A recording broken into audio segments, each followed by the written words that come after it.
विकास याच मुद्द्याला धरून विधानसभेत तुम्हाला मोठं यश मिळताना पाहायला मिळालं आणि सर्वात जास्त स्कोर जर कोण करत असेल तर ते शिंदे करतात अशा स्वरूपाचं चित्र आहे. कमी बॉलमध्ये सर्वात जास्त रन कोण काढतं तर एकनाथ शिंदे काढतात.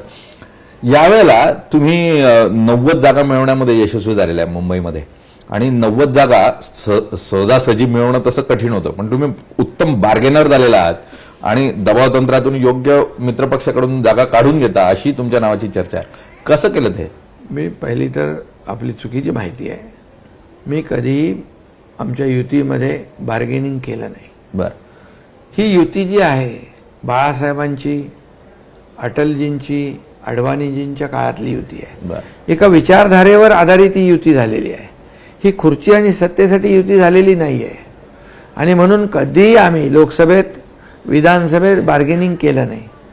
आणि म्हणून जे लॉजिक आम्ही दिलं, जे लॉजिक आम्ही दिलं की जिथं